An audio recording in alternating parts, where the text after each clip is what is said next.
Di dalam dungeon sebelumnya, sang naga kecil akhirnya tumbang setelah mengamuk gila-gilaan selama beberapa menit akibat luka di sisik terbaliknya. Sistem memberikan notifikasi kemenangan mutlak. Theo berhasil mendapatkan gigi Drake sebagai material penguat senjata, serta cakar Drake untuk meningkatkan ketajaman. Alih-alih mencari senjata baru, Theo menggunakan material legendaris itu untuk memperbaiki dan memperkuat pedang pemberian ibunya. Ia merasa puas dengan hasil pencapaiannya, termasuk hadiah kompas sarang yang misterius. Lelah dan penuh luka, Theo keluar dari dungeon hanya untuk disambut oleh pelayan yang panik. "Tuan muda, ada keributan besar di lapangan latihan 4. Theo yang sudah kehabisan kesabaran melangkah ke sana. Tanpa sepatah kata pun, ia melepaskan aura. Tekanan itu begitu hebat hingga membuat satria biasa jatuh pingsan. Namun Hulkus Lengka, sang beruang hitam, justru semakin bersemangat. Tanpa pikir panjang, ia menerjang dengan serangan terkuatnya. Hanya dengan satu tebasan tenang, Theo memantalkan Hulkus. Sang beruang hitam terperangah. Ia tak pernah kalah dalam adu kekuatan kasar. Kini justru dijatuhkan dengan mudah. Ia mencoba menyerang lagi, namun Theo membalas dengan serangan balik yang telak hingga Hulkus memuntahkan darah dan jatuh tak sadarkan diri. Sorakan pecah di lapangan latihan. Para satria mengeluh-elukan tuan muda mereka yang berhasil menumbangkan salah satu anggota Fourhound dengan satu serangan. Namun, kebahagiaan Theo sirna seketika saat mendengar suara krek.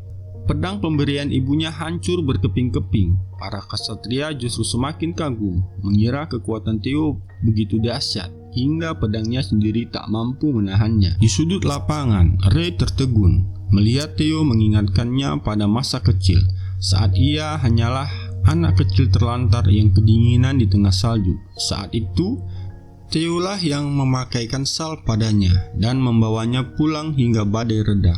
Ray tersenyum tipis dan pergi dari sana, meninggalkan Remington yang begitu kebingungan melihat senyum langka wanita itu. Kembali ke istana, Theo merasa malu saat para pelayan memberikan gelar baru padanya, Luster Tiger. Tuan muda harus terus mempertahankan momentum ini hingga upacara kebangkitan, seru seorang pelayan penuh semangat. Tiba-tiba, Cecilia muncul dan langsung menyuapi Theo dengan masakan balon spesial secara paksa. "Ibu, hentikan, aku bisa makan sendiri," protes Theo dengan mulut penuh. Namun, di balik protesnya, Theo merasa sangat bersyukur. Kehangatan ini adalah sesuatu yang ia sia-siakan di kehidupan sebelumnya. Kegembiraan Cecilia berubah menjadi keterkejutan saat melihat pedang baja salju putih yang ia berikan hancur. Theo berkeringat dingin dan meminta maaf berkali-kali. "Apa? Bagaimana bisa?" Cecilia meradang. "Orang itu bersumpah pedang ini tidak akan patah karena terbuat dari baja salju putih dan kayu hitam dari hutan selatan." Theo terkejut mendengar bahan-bahannya. Itu adalah material langka yang sangat mahal. Ia tidak menyangka ibunya sampai sejauh itu untuk mencarikan senjatanya. Cecilia yang merasa tertipu langsung menarik tangan Theo. "Aku tidak akan membiarkanmu pergi ke upacara kebangkitan dengan pedang rongsokan. Kita akan menemui pembuatnya dan menuntut pedang yang lebih sempurna untuk putraku," tegas Cecilia. "Ibu, tidak perlu sejauh itu." "Diam. Kita akan pergi ke tempat terbaik di seluruh Winterra, bengkel Basque." Theo tertegun. Bengkel Basque adalah satu dari 3 bengkel manufaktur terbesar yang kemegahannya menyamai sebuah pabrik raksasa. Perjalanan menuju kekuatan sejati Theo kini membawanya ke pusat penempaan senjata terbaik di dunia. Bengkel Basque bukanlah sekedar tempat penempaan, itu adalah jantung industri Winterra. Namun, kejutan terbesar bagi Theo bukanlah skala bengkelnya, melainkan sosok pemimpinnya, Kersonen, sang High Elf yang dijuluki Maestro Iblis. Ia adalah satu dari sedikit pengrajin penyandang gelar Master Craftsman yang diakui di klan Ragnar. Theo terpaku. Ia tidak pernah menyangka ibunya memiliki koneksi dengan tokoh legendaris seperti Kersonen. Namun, Suasana menjadi canggung saat Cecilia masuk dan langsung membentak Carsonen karena masih merokok. "Ibu, berhenti merokok," seru Cecilia. Theo terengah-engah. "Ibu? Jika Carsonen adalah ibu Cecilia, artinya Theo memiliki darah High Elf. Ini menjelaskan mengapa parasnya begitu rupawan. Ia adalah seorang seperempat elf." Namun, Carsonen segera mengkoreksi bahwa hubungan mereka bukanlah ibu dan anak kandung, melainkan ibu angkat yang mengambil Cecilia saat ia melarikan diri bertahun-tahun lalu. Cecilia melemparkan pedang yang patah. "Ini produk cacat," tuduhnya. Carsonen meradang. Sebagai pengrajin sombong, ia tidak terima karyanya disebut cacat. Namun, saat melihat pedang baja salju putih itu benar-benar hancur, ia terbungkam. "Siapa yang menggunakannya?" tanya Carsonen serius. "Putraku, Theo. Dia adalah jenius yang suatu hari nanti akan menguasai Ragnar," jawab Cecilia bangga. Theo memperkenalkan diri dengan sopan. Carsonen mengamati Theo dengan tatapan menyelidiki. Ia merasa aneh. Pedang buatannya tidak mungkin hancur begitu saja, kecuali berbenturan dengan kekuatan yang tidak masuk akal. Ia pun mengundang mereka masuk ke ruangan pribadinya untuk berbicara lebih dalam. Di dalam, Cecilia bercerita bahwa Carsonen adalah pemuja keindahan, baik itu perhiasan, musik, maupun manusia. Itulah alasan ia mengangkat Cecilia dulu. Carsonen membalas dengan mengejek Cecilia yang rela meninggalkan bengkel indah ini demi menikahi pemimpin klan Ragnar yang kasar. Cecilia hanya tersipu, mengaku tak tahan dengan ketampanan dan kegagahan ayahnya Theo. Sesampainya di ruang terdalam, Carsonen tiba-tiba menarik Theo masuk dan mengunci Cecilia di luar. Suasana berubah drastis menjadi sangat serius. "Katakan padaku, nak," bisik Carsonen. "Apakah kau memiliki relik naga purba?" Theo bingung. Ia tahu legenda tentang harta karun naga pelindung yang tersebar di Wentera, tapi ia menganggap itu hanya dongeng. Carsonen menggeleng frustasi. "Itu bukan legenda. Aku menuangkan seluruh jiwaku ke pedang itu. Tidak mungkin pedangku hancur hanya karena latihan biasa, kecuali kau menghantamkannya pada sebuah relik atau naga asli." Theo tertegun. Ia teringat pertarungannya dengan Laser Drake di dungeon. Carsonen yang melihat kebingungan Theo memutuskan untuk menunjukkan sesuatu. Ia menarik sebuah peti mati kuno yang terlilit rantai segel yang sangat kuat. "Kau melihat sesuatu?" tanya Carsonen. Mata Theo membelalak. Peti itu memancarkan cahaya biru yang sama dengan pintu dungeon di istana. Carsonen yang tidak bisa melihat cahaya itu menyadari bahwa Theo memiliki kemampuan persepsi yang luar biasa. Di dalam sini ada White Moonlight Blade, pedang monster yang ditempa dari taring naga purba. Jelas Carsonen. "Aku telah mencoba ribuan kali membukanya, tapi selalu gagal. Jika kau berhasil menghancurkan segel ini, pedang itu akan menjadi milikmu." Carsonen menatap Theo dengan peringatan terakhir yang mematikan. "Tapi ingat, jika kau gagal membuka segelnya, kau mungkin akan kehilangan nyawamu dalam prosesnya. Apakah kau berani?" Theo menyeringai penuh gairah. Ia tidak takut. Baginya, pedang itu sudah menjadi miliknya bahkan sebelum ia menyentuhnya. Theo teringat legenda tentang pemilik pedang ini, pemimpin Black Snow yang misterius. Sang naga hitam adalah sosok yang begitu ditakuti sehingga siapapun yang melihat pedangnya akan lenyap tanpa jejak. Theo teringat pernah melihat wujud asli pedang ini secara tak sengaja 40 tahun lalu, dan ia merasa takdir yang sedang menuntutnya kembali. Tanpa ragu, Theo memasukkan kunci biru ke lubang kunci peti tersebut. Cahaya putih menyilaukan meledak, disusul kabut hitam pekat yang menyeret Theo masuk ke dalam dimensi mental. Di dalam dunia bawah sadar, Theo melihat istana Rus dilahap api. Ingatan masa lalunya yang menyakitkan muncul kembali, pengingat betapa lemahnya dia dulu. Namun, di tengah kobaran api, sosok Griffin raksasa muncul, mencoba mengoyak pikirannya dengan rasa putus asa. "Kau pikir aku akan tertipu oleh trik murahan ini?" geram Theo. Saat Griffin itu mencoba melahapnya, Theo justru menangkap paruh makhluk itu dengan tangan kosong. Monster itu tertegun. Ia mencoba mengendalikan pikiran Theo menggunakan rasa haus akan kekuatan. Namun Theo tertawa dingin. Ia telah melewati neraka penyesalan yang jauh lebih buruk dari sekedar ilusi. Griffin itu yang dalam ingatannya sekitar 10 meter, kini tampak mengecil seolah-olah kekuatannya menyusut karena Theo tidak lagi takut padanya. "Pedang ini milikku sekarang," ucap Theo dengan tatapan mata yang kejam, siap menghancurkan entitas mental tersebut. Di dunia nyata, Cecilia menangis histeris melihat putranya pingsan tak bernapas. "Ibu, apa yang kau lakukan pada putraku?" teriaknya pada Kersonen. Sang elf tinggi hanya diam terpaku, menyadari bahwa energi monster dari pedang itu kini mengalir dalam aliran darah Theo, sesuatu yang belum pernah terjadi sebelumnya. Tiba-tiba, tangan Theo bergerak mencengkram gagang Wetmon Blade. Cahaya misterius meledak dari dadanya. Theo membuka mata dan Cecilia langsung memeluknya erat-erat dengan tangisan haru. Tubuh Theo mulai bersinar. Ia merasakan kekuatan mana yang kini mengandung unsur ilahi, setara dengan ksatria tingkat tinggi. Namun, ia harus menahan diri. Ia tak boleh menunjukkan kekuatan ini sepenuhnya sebelum upacara kebangkitan tiba. Kersonen menarik napas lega. "Selamat, nak. Elf tidak pernah ingkar janji. Pedang itu milikmu." Pedang di tangan Theo bergetar hebat, mencoba memberontak. Kersonen menjelaskan bahwa setelah terkurung selama 400 tahun, pedang monster itu ingin melepaskan rasa frustasinya. "Cobalah tebas dinding itu dengan seluruh kekuatanmu," tantang Kersonen dengan nada mengejek. "Jangan khawatir, sekuat apapun pedang legendaris itu, tebasan dari bocah ingusan yang belum menjalani upacara kebangkitan sepertimu tak akan bisa menggores dinding bengkel Basque ini." Theo pun merasa tertantang. Ia tahu ayahnya bisa menyembunyikan jantung naganya, dan ia akan melakukan hal yang sama. Sambil memegang erat Wetmon Blade, ia memusatkan seluruh kekuatan barunya.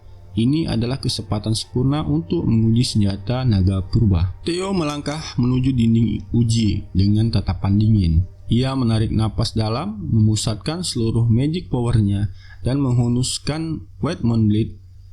Kersonen yang menyadari ada sesuatu yang salah mencoba berteriak memperingatkan, namun terbelangat.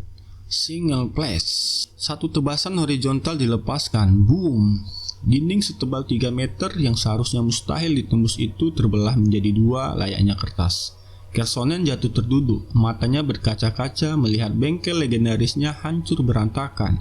Ia tidak menyangka cucu angkatnya itu memiliki kekuatan penghancur sedahsyat itu tanpa niat menghancurkan sekalipun. Theo sendiri terengah-engah. Pedang monster itu menyedot seluruh energinya dalam sekejap. Kersonen segera mendekat dan menyalurkan mana untuk memulihkan Theo. Di balik rasa kesalnya atas kerusakan bangunan, mata Kersonen mulai berbinar dengan simbol mata uang. Ia menyadari bahwa Theo adalah papan iklan berjalan yang sempurna untuk bengkelnya. "Mulai sekarang, aku adalah pelindungmu," ujar Kersonen dengan seringai licik. Theo hanya membalas datar, "Aku bisa melihat niat serakah di matamu, Nek." Sebelum pulang, Theo menyerahkan taring naga hasil buruannya di dungeon sebagai biaya perbaikan dinding. Kersonen sangat puas. Ia bangga pada Cecilia yang berhasil membesarkan putra sesakti ini. Namun, saat Theo pergi, sesosok pria misterius muncul di kegelapan bengkel. Robert Ragnar, sang gagak, yang membawa aura merah mematikan, membuat Kersonen membeku dalam ketegangan. 5 hari berlalu, hari yang dinantikan seluruh klan Ragnar akhirnya tiba. Pagi itu, Theo menjalani sesi latihan terakhir dengan Evelyn. Sang satria wanita tertegun menyadari bahwa dalam 6 bulan, Theo telah berkembang menjadi monster yang mampu mendesaknya. "Jika kau membangkitkan manamu hari ini, kau akan menjadi bencana bagi musuh-musuhmu," puji Evelyn. Theo tersenyum percaya diri. "Jika aku menjadi lulusan terbaik, aku akan menyebut namamu di pidato kemenanganku." Evelyn hanya bisa menggeleng melihat rasa percaya diri Theo yang meluap-luap. Sementara kawan-kawan Theo lainnya ikut berteriak meminta namanya mereka disebut juga. Theo memasuki markas pusat dengan pengumuman lantang. Theo Ragnar dari Istana Camellia hadir. Suasana di dalam aula sangat menyesakkan. Seluruh petinggi klan hadir, mulai dari ayahnya hingga legenda hidup berusia 150 tahun, Hilda Ragnar. Hakim upacara Honor Ragnar segera mengumumkan babak penyisihan. Para peserta harus meninggalkan goresan pada dinding baja salju putih. Dinding itu mustahil digores dengan pedang biasa, kecuali peserta menyalurkan mana. Untuk itu, setiap peserta diberikan Philsoma, eliksir yang mengandung kekuatan mana setara 10 tahun latihan untuk membuka gerbang energi di dalam tubuh. Peserta pertama, Theo Ragnar, maju ke depan, teriak Honor. Theo melangkah maju dengan mantap. Saat ia menelan pil soma tersebut, Theo menggenggam gagang pedang di depannya. Matanya berkilat tajam ke arah dinding putih. Kali ini, sejarah tidak akan terulang. Dunia akan melihat siapa penguasa utara yang sebenarnya. Saat Theo melangkah, sebuah jendela sistem muncul dengan misi krusial. Jadilah lulusan terbaik di upacara kebangkitan. Di kursi kehormatan, Hilda Ragnar yang telah berusia 150 tahun berbisik pada Kyle. "Apakah bocah ini yang kau ceritakan?" Kyle mengangguk mantap. Hilda menatap Theo dengan mata elang. Penasaran ingin melihat sejauh mana keturunan naga ini mampu membuktikan kompetensinya. Theo meregangkan bahunya, mencoba mereda kegugupan yang merayap. Honor Ragnar, sang hakim, menyodorkan Philsoma. Theo menelannya tanpa ragu. Ia teringat di kehidupan sebelumnya, ia gagal mengendalikan energi ini hingga menghancurkan aliran mananya sendiri. Namun kali ini segalanya berbeda. Begitu pil itu larut, gelombang mana yang luar biasa masif meledak dari tubuh Theo, menciptakan pusaran angin di seluruh aula. Honor terperangah. Ia khawatir Theo akan hancur karena beban energi sebesar itu. Namun, dengan ketenangan luar biasa, Theo menstabilkan energinya. Berkat jantung naga dan saluran mana yang telah terbuka, ia kini memiliki kontrol absolut. Theo melompat ke udara. Ia melepaskan seluruh kekangan kekuatannya. Dari mananya, seekor naga murni bermanifestasi dan melesat menghantam dinding baja salju putih dalam satu kilatan cahaya. Dinding yang seharusnya tak bisa tergores itu kini memiliki retakan raksasa yang menganga. Seluruh aula sunyi senyap sebelum akhirnya pecah oleh hiruk pikuk kekaguman. Honor berteriak dengan suara bergetar, "Theo Ragnar, lulus." Notifikasi sistem pun muncul. Theo tersenyum puas. Ia akhirnya berada di garis start yang sama dengan yang lain. Sistem menunjukkan bahwa para petinggi klan mulai berebut perhatiannya. Peserta lainnya mencoba peruntungan mereka. Ray, Hulkus, dan Remington memberikan hasil yang memukau sebagai anggota Farhound. Namun tak satu pun dari mereka mampu mendekati kedalaman retakan yang dibuat Theo. Suasana semakin tegang saat tiba giliran Axion. Bisikan penonton memenuhi ruangan, membandingkan sang macan berkilau Theo dengan sang macan gelap Axion. Amarah Axion memuncak mendengar nama Theo disebut-sebut setara dengannya. Axion menelan pil soma dan melepaskan energi naga merah yang ganas. Tebasannya menghantam dinding dengan kekuatan destruktif, menciptakan retakan yang sama besarnya dengan milik Theo. Penonton histeris. Kekuatan mereka tampak seimbang secara kasat mata. Senja mulai turun saat Honor mengumumkan tahap pertama berakhir. Persiapan diri kalian untuk tahap kedua dalam 4 hari. Dan sekarang pengumuman peringkat untuk tahap pertama. Aula menjadi hening mencekam. Axion dan Theo berdiri tegak, saling mengunci pandangan. Lulusan terbaik tahap pertama adalah Theo Ragnar. Aula meledak dalam sorakan yang memekakan telinga. Honor Ragnar mengumumkan dengan bangga bahwa Theo mendapatkan skor sempurna 10/10 dalam segala aspek, teknik, mana, kekuatan, kontrol, dan kecepatan. Tidak ada celah. Tebasannya bahkan mendekati rekor legendaris yang pernah dicetak oleh Master Thor di masa muda. Axion harus puas di posisi kedua, meski ia juga masih meraih skor yang sempurna. Retakan pedangnya sedikit lebih pendek dibandingkan milik Theo. Kenyataan ini membuat darahnya mendidih karena egonya hancur lebur. Sementara itu, faksi Theo mendominasi papan atas. Remington di posisi ketiga, Ray keempat, Hulkus kelima, bahkan Sibyl Pengikut pertama Theo berhasil lolos di peringkat ke-87, slot terakhir yang tersedia. Dengan berakhirnya tahap pertama, 87 peserta yang lolos diperintahkan untuk bersiap menghadapi tahap kedua di pegunungan musim dingin yang mematikan dalam 4 hari ke depan. Malam itu, kedai minum di sekitar istana bergetar oleh sorak-sorai. Faksi Theo merayakan kemenangan besar mereka. Remington secara pribadi memberi selamat kepada Theo, namun ia tak bisa menyembunyikan rasa rendah diri karena tertinggal jauh. Theo menepuk bahu sahabatnya itu sambil tersenyum. "Aku hanya sedikit beruntung kali ini, Remy. Di antara teman, peringkat tidaklah penting." Kata-kata sederhana itu menghapus kegundahan Remington. Mereka bersulang dengan gelas sejeruk, berjanji untuk memberikan yang terbaik agar bisa lulus bersama sebagai lulusan terbaik dan kedua di tahapan akhir nanti. Setelah keramaian mereda, Theo menyendiri di pegunungan bersalju. Ia mengepalkan tangan, menyadari bahwa ini hanyalah awal. Mengalahkan pengkhianat seperti Renon tidaklah cukup. Dia hanyalah pion. Musuh sejatinya adalah si psikopat aksion dan naga langit licik yang menyokongnya. Theo juga memeriksa kompas sarang, hadiah artefak yang misterius. Jarum kompas itu menunjuk ke tempat ke arah pegunungan musim dingin, lokasi ujian tahap kedua. Ia yakin ada sesuatu yang besar menantinya di sana. Saat sedang melamun, insting Theo menangkap kehadiran penyusup. Dengan gerakan secepat kilat, ia menghilang dan muncul di belakang mata-mata itu, menempelkan pedang dingin di leher sang penyusup. "Siapa kau?" desis Theo. Pria itu gemetar dan memperkenalkan diri sebagai Gatsby Yotan dari Galesworth Platon. Ia datang untuk menawarkan Theo mengikuti tes kualifikasi masuk ke Platon mereka.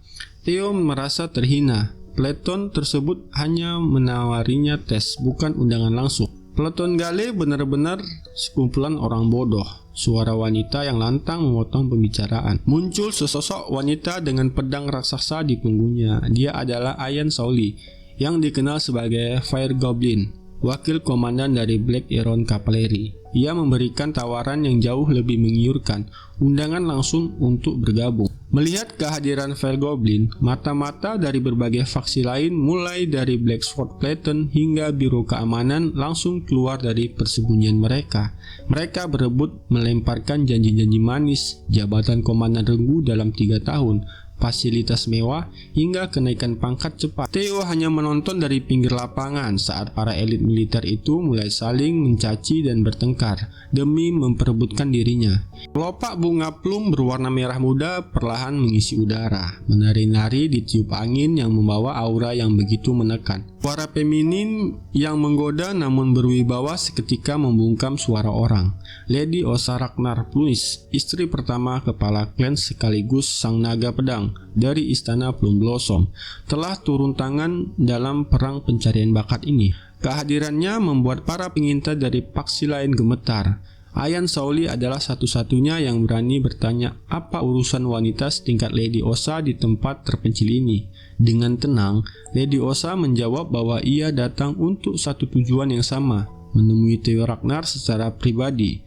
Baginya, sedikit merusak reputasi karena dianggap serakah tidaklah masalah, asalkan ia bisa mendapatkan permata berbakat seperti Theo di sisinya. Sementara itu, di sisi lain, Aksion sedang meluapkan rasa frustasinya dengan cara yang mengerikan. Menyebutnya sebagai pecundang yang tidak terima kekalahan adalah sebuah penghinaan.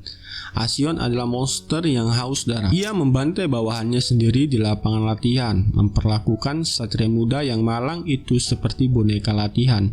Setiap tebasan dan tusukan didorongnya oleh bayangan wajah Theo yang penuh kemenangan. Kekalahan tipis beberapa inci di ujian yang pertama telah menggores harga dirinya terlalu dalam.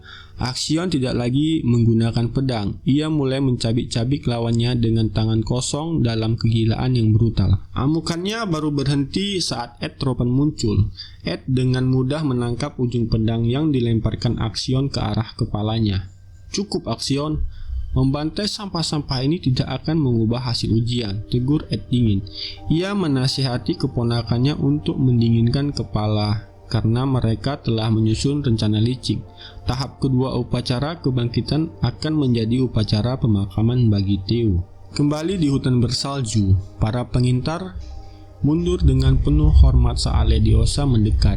Tiba-tiba, ruang di antara Theo dan Leviosa terputus dari dunia luar. Leviosa menciptakan zona isolasi, sebuah teknik legendaris yang membentang luas, mengubah hutan salju menjadi ladang pohon plum yang tenang di atas permukaan air yang jernih. Julius pasti akan murka jika tahu aku memberikanmu hadiah ini, ujar Leviosa sambil tertawa kecil.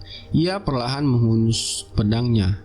Teknik ayahmu seperti api naga yang turun dari langit, menghanguskan segalanya. Tapi gayaku sangat berbeda. Aku merangkul perubahan yang tak terbatas. Leviosa mulai bergerak, langkahnya berirama, menciptakan riak halus di permukaan air. Ia mulai mengayunkan pedangnya dalam tempo yang aneh, menebas, menusuk, dan memotong dengan transisi yang mustahil dilakukan manusia biasa.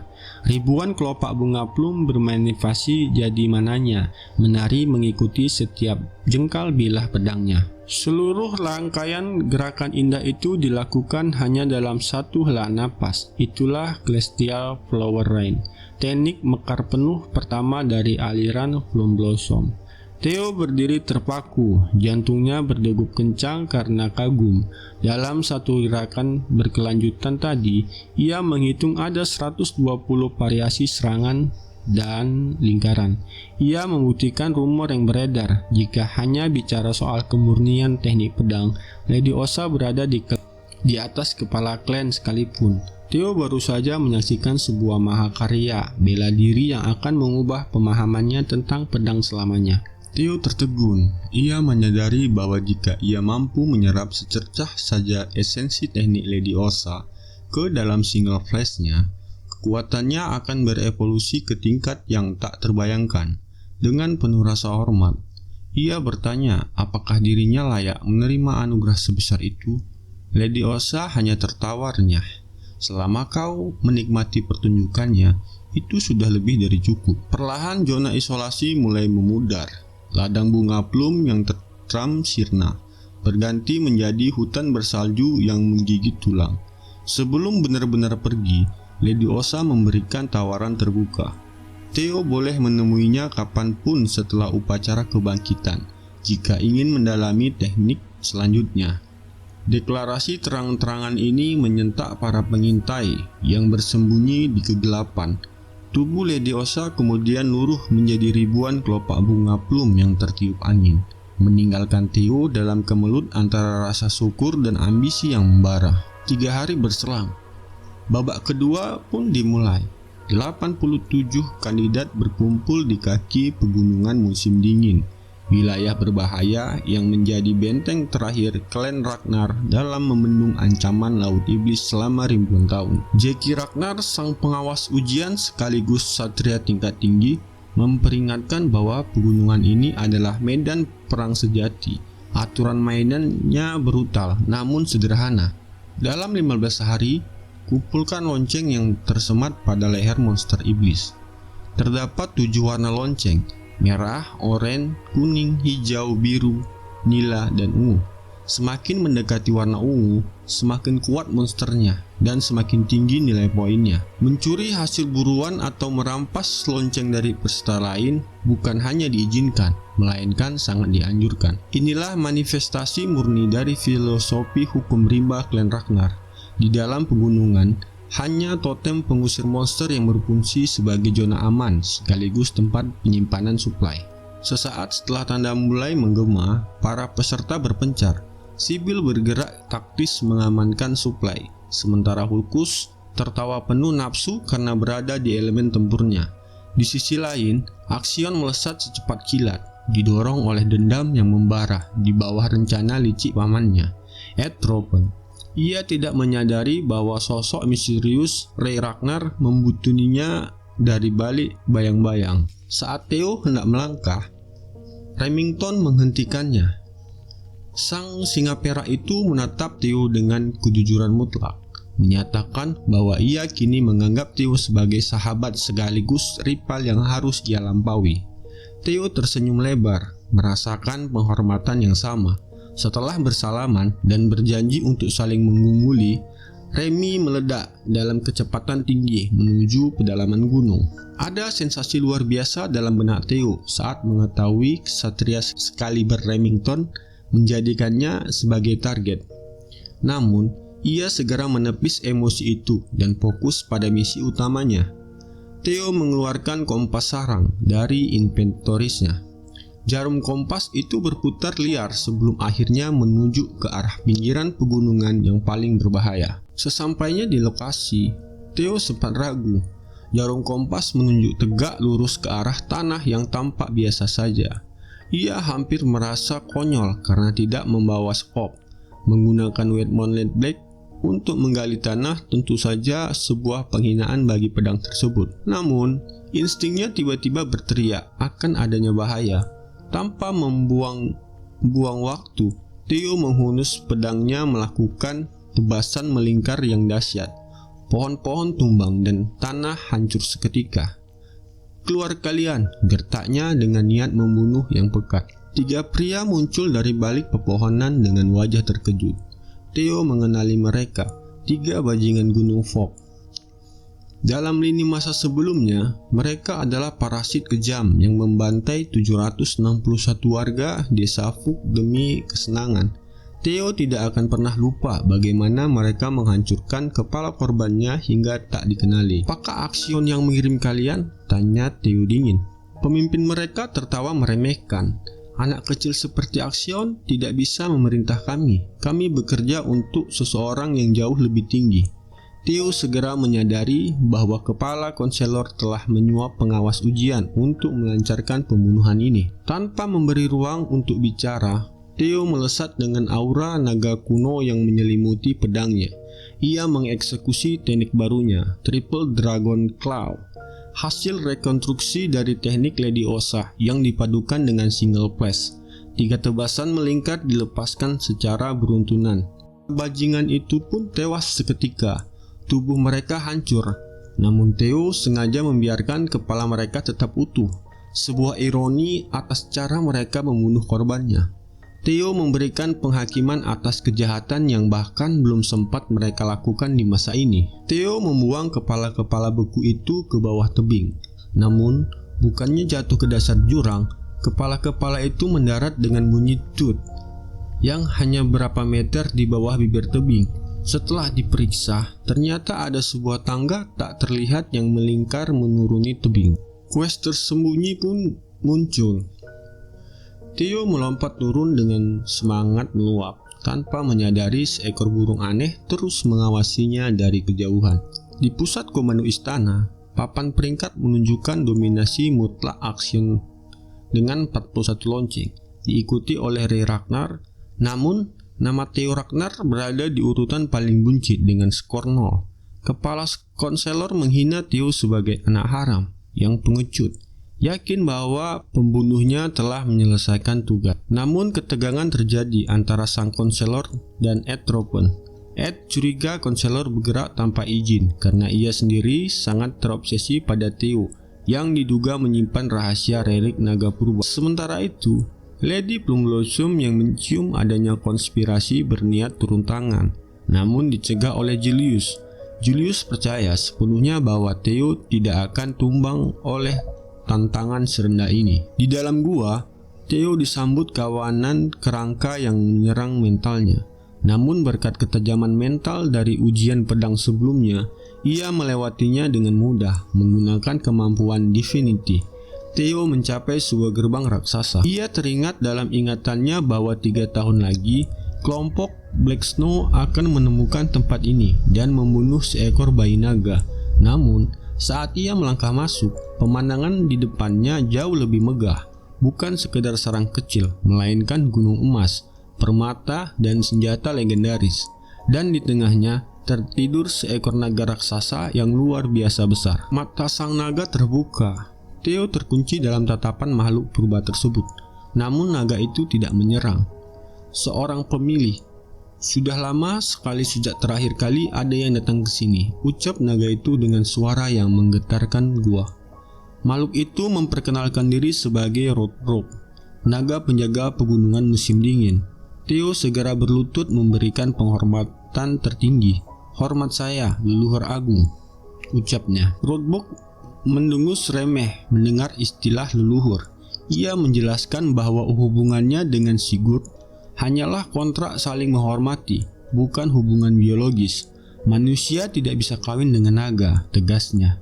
Darah naga dalam klan Ragnar hanyalah hasil dari pertukaran darah melalui kontrak jangka panjang. Sesuai perjanjian kuno, Rodbrok mengizinkan Theo mengajukan 3 pertanyaan. Theo mengajukan pertanyaan pertama, mengapa naga pelindung masih berada di tempat ini? Sang naga mengungkapkan rahasia gelap.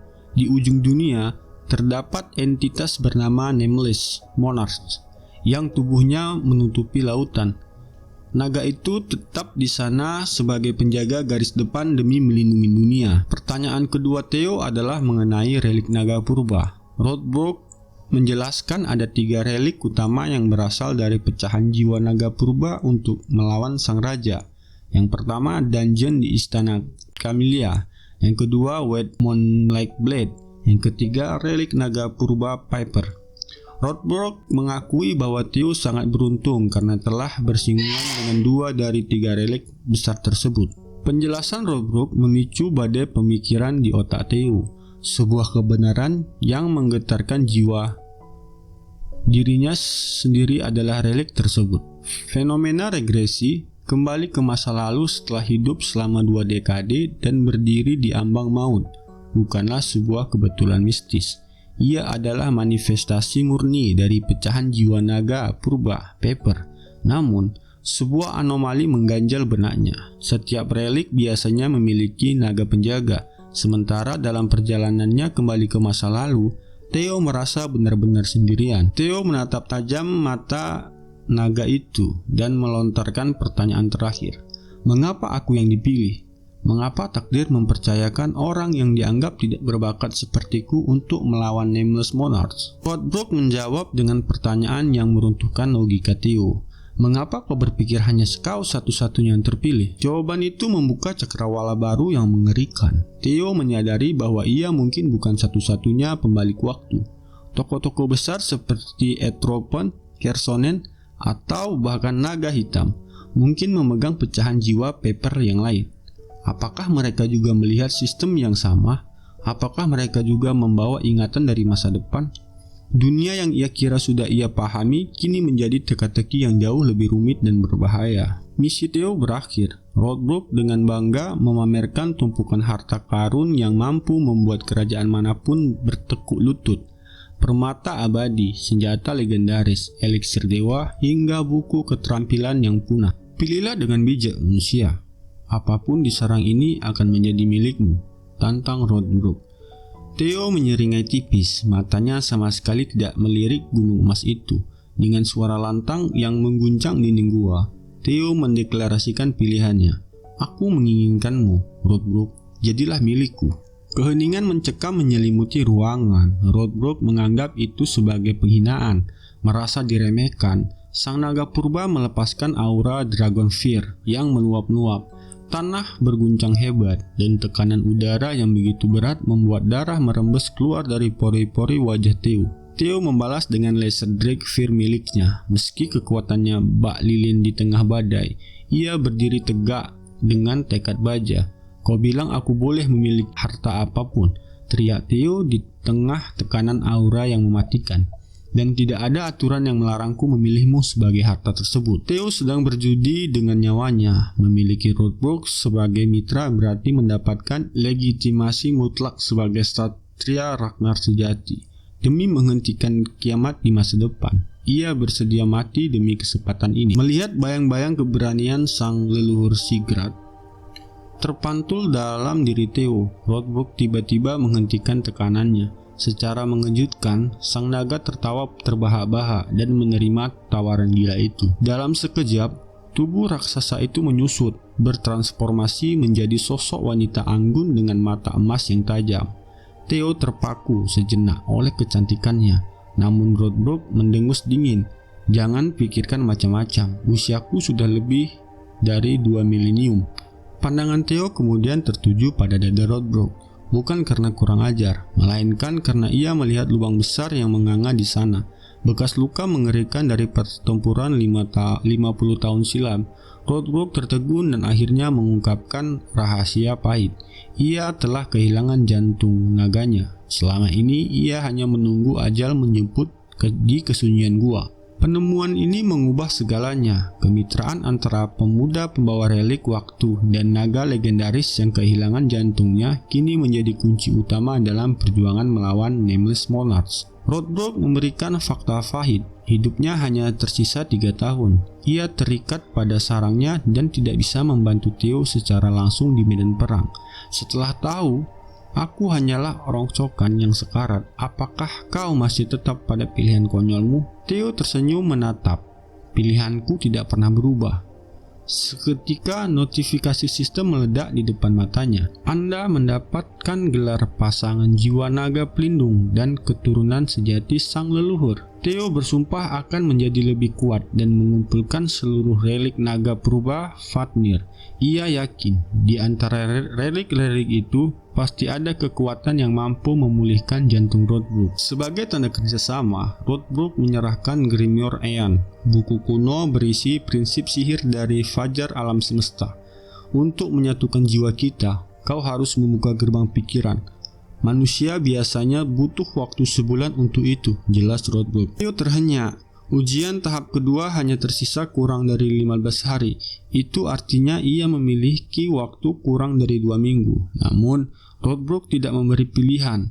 Kau tidak akan keluar dari sini sebelum berhasil menguasainya, atau kau akan tertinggal selamanya.